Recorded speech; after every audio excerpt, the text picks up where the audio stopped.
Hello বন্ধুরা, কেমন আছো সবাই? আশা করি সবাই ভালো আছো।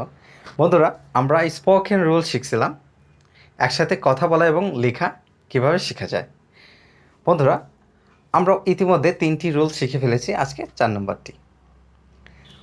চলো বন্ধুরা, দেরি না করে আমরা স্পোকেন স্ট্রাকচারটা আমরা আগে শিখে নিই।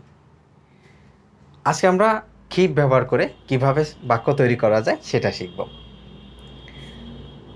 কিপ অর্থ রাখা আমরা জানি, কিন্তু এখানে অর্থটা একটু ভিন্ন হবে। এখানে অর্থ হবে করতে থাকো, যেতে থাকো, এরকম। তো স্ট্রাকচারটা বা গঠনটি হবে, স্ট্রাকচার বা গঠন হবে keep plus verb ING plus subject plus ভার্বের যে কোনো ফর্ম প্লাস এক্সটেনশন। চলো বন্ধুরা, এবার আমরা বাক্য তৈরি করি।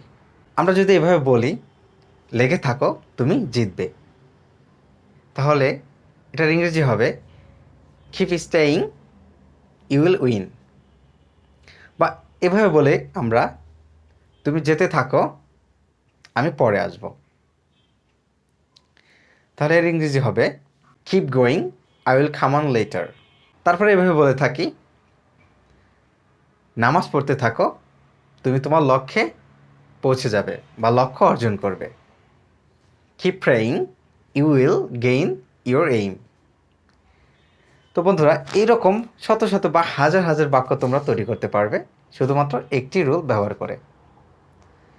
তো পরবর্তীতে আবার নতুন কোনো রুল নিয়ে তোমাদের সাথে দেখা হবে। সেই পর্যন্ত ভালো থাকো, সুস্থ থাকো।